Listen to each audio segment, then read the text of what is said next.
नमस्कार, संसद समाचार में आप सभी का स्वागत है। मैं हूं अश्विनी कुमार मिश्र। आइए सबसे पहले नजर डालते हैं संसद समाचार में खबरें लोकसभा से।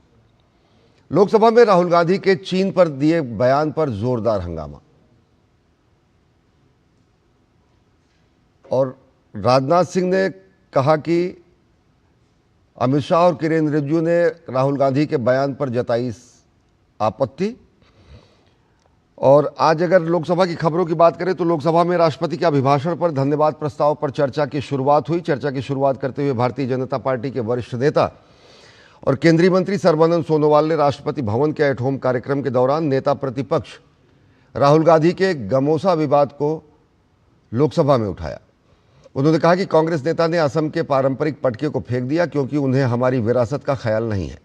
सोनोवाल ने राष्ट्रपति के अभिभाषण पर धन्यवाद प्रस्ताव पेश किया और इस पर चर्चा की शुरुआत करते हुए कहा कि पूर्वोत्तर कांग्रेस को खारिज कर चुका है और अब उसे कभी स्वीकार नहीं करेगा। उन्होंने कहा कि आपके कांग्रेस नेता ने गमोसा फेंक दिया। इतिहास को स्मरण करिए, महात्मा गांधी जब असम गए थे तो गमोसा को देखकर कहा था कि इस गमोसे में हमारी महिलाएं अपने सपनों की रचना करती हैं। आपको हमारी विरासत का कुछ भी ख्याल नहीं है। पोत परिवहन मंत्री ने कहा कि प्रधानमंत्री नरेंद्र मोदी ने कहा है कि विकास भी और विरासत भी, हमें अपने पुरखों को नहीं भूलना चाहिए, अपनी विरासत को नहीं भूलना चाहिए। सर्बानंद सोनोवाल ने केंद्र सरकार की कई योजनाओं का उल्लेख लोकसभा में किया और कहा कि प्रधानमंत्री नरेंद्र मोदी के नेतृत्व वाली सरकार ने सबका साथ सबका विकास के सिद्धांत पर कार्य किया है। भाजपा नेता ने कहा कि इस सदी को मां भारती के विकास और मां भारती की आत्मनिर्भरता के रूप में जाना जाएगा।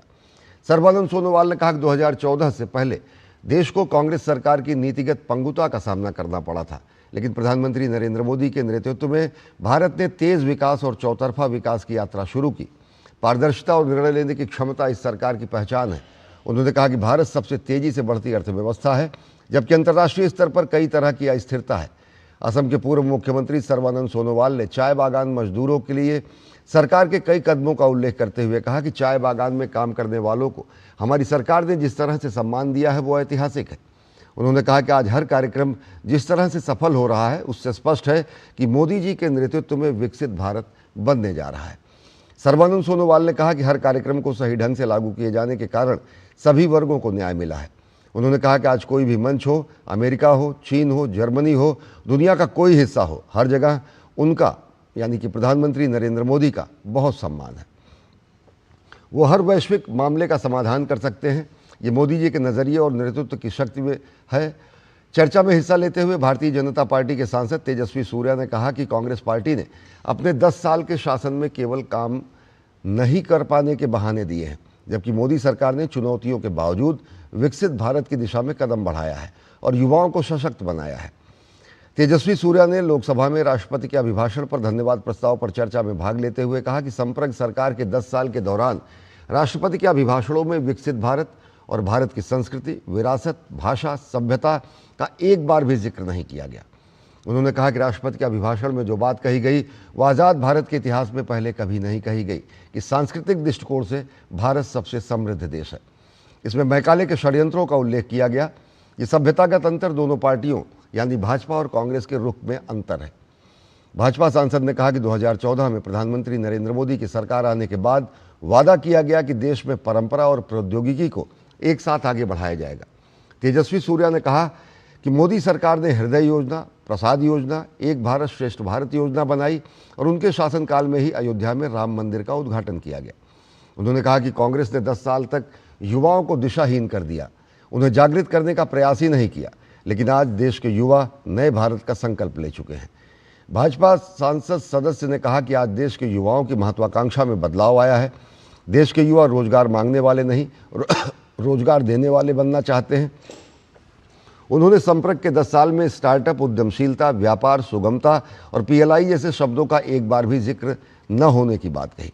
तेजस्वी सूर्या ने कहा कि प्रधानमंत्री नरेंद्र मोदी की सरकार ने युवाओं को नया भारत निर्माण करने का नया शब्दकोश दिया है।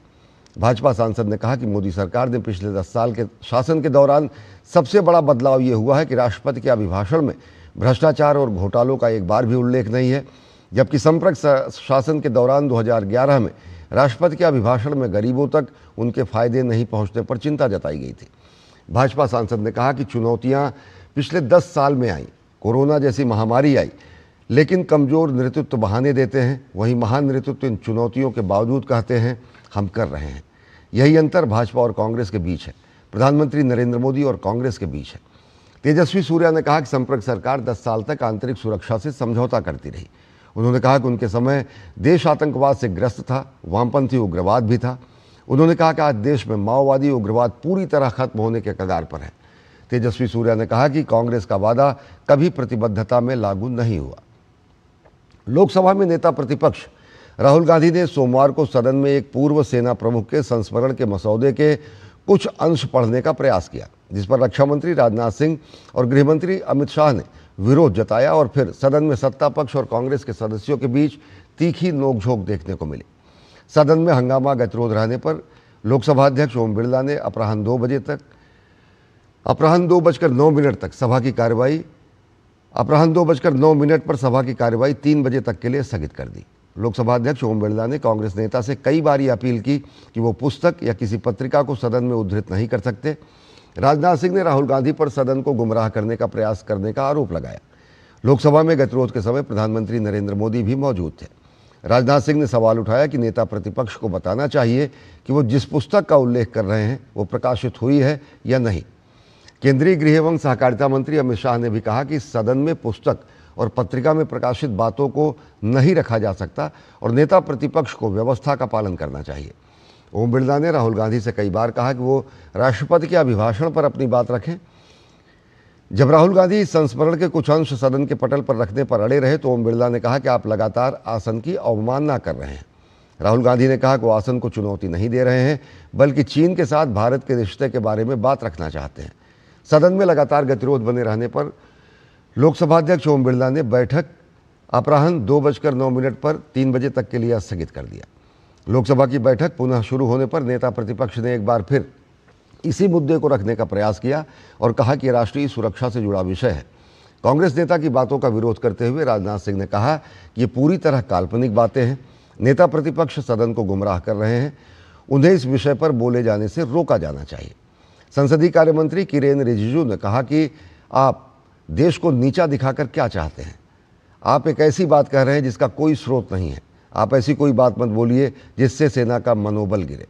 वहीं लोकसभा अध्यक्ष ओम बिरला ने राहुल गांधी से कहा कि आप आसन की व्यवस्था की लगातार अवमानना कर रहे हैं। आपसे विनम्र आग्रह है कि व्यवस्था बनाए रखें। अगर हमें सेना और सेना की कार्रवाई की आलोचना करेंगे तो यह उचित नहीं होगा। राहुल गांधी ने कहा कि जो हुआ उसके बारे में सेना के हर जवान को पता है, लेकिन सरकार इस बात को जनता से छिपाना चाहती है।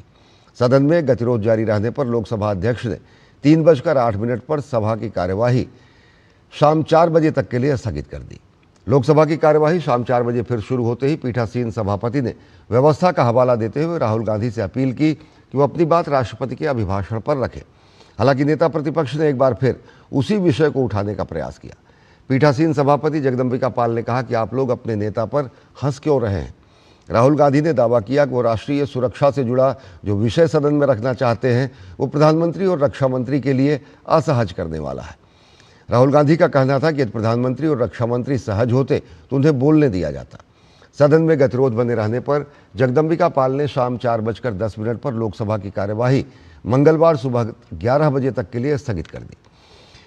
इससे पहले तृणमूल कांग्रेस सांसदों ने राष्ट्रीय राजधानी में पश्चिम बंगाल सरकार के आधिकारिक अतिथि गृह बंग भवन के बाहर सुरक्षा कर्मियों की तैनाती के खिलाफ सदन में प्रदर्शन किया। बंग भवन में राज्य में SIR से कथित रूप से प्रभावित कुछ लोग ठहरे हुए हैं।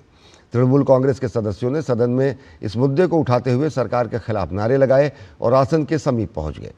समाजवादी पार्टी के सदस्य भी तृणमूल कांग्रेस के सदस्यों के साथ एकजुटता दिखाते हुए विरोध प्रदर्शन में शामिल हुए। और अब खबरें राज्यसभा से। राज्यसभा में सोमवार को राष्ट्रपति के अभिभाषण पर पेश धन्यवाद प्रस्ताव पर चर्चा शुरू हुई, जिसमें सरकार के प्रयासों से देश में तेज गति से विकास होने का दावा करते हुए भारतीय जनता पार्टी ने कहा कि उथल पुथल के इस दौर में भारत की मजबूत अर्थव्यवस्था बताती है कि विकसित भारत का सपना जल्द साकार होगा। भाजपा की डॉक्टर मेधा विश्राम कुलकर्णी ने कहा कि देश सर्वोपरि है और देश की सुरक्षा से कोई समझौता नहीं किया जाना चाहिए। उन्होंने विपक्ष पर तंज कसते हुए कहा कि लेकिन जो लोग राष्ट्रहित की गंभीरता को नहीं जानते हैं उनके लिए सदन में हंगामा करना कोई बड़ी बात नहीं है। इससे पहले राष्ट्रपति के अभिभाषण पर धन्यवाद प्रस्ताव पेश करते हुए मनोनीत सांसद सी सदानंद मास्टर ने कहा कि पिछले 10 वर्षों के शासन में प्रधानमंत्री नरेंद्र मोदी की सरकार ने विकास के कई कदम उठाए हैं और अर्थव्यवस्था की जो तस्वीर बदली है उससे विश्व भर में भारत का सम्मान बढ़ा है।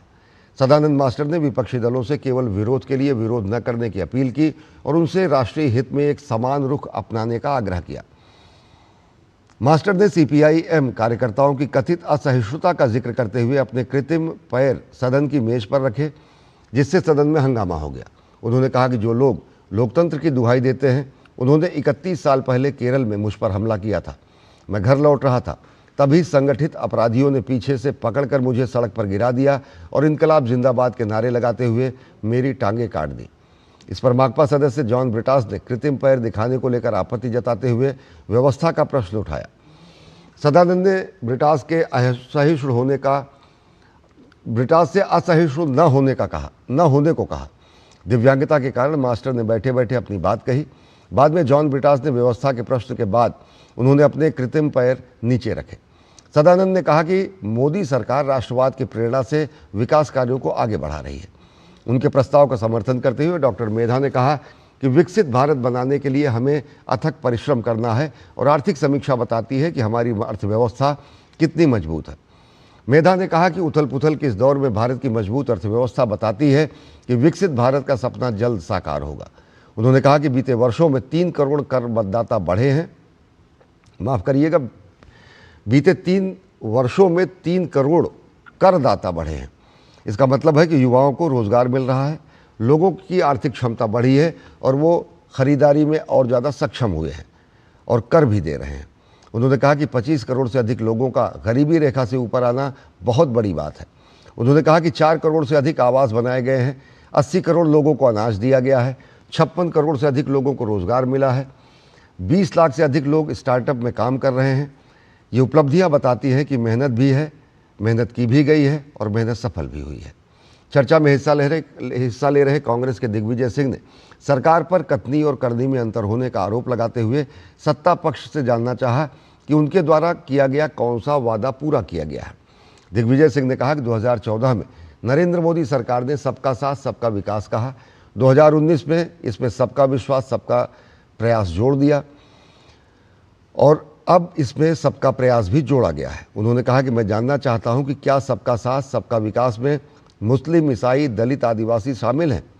आप जो कह रहे हैं उससे नीतियां आपकी बिल्कुल अलग हैं। दिग्विजय सिंह ने दावा किया कि न केवल प्रधानमंत्री को सबका साथ मिला है, न उन्होंने सबका विकास किया है। उन्होंने सवाल किया कि देश में सामाजिक सौहार्द की ज़रूरत है, लेकिन सामाजिक सौहार्द कहाँ है?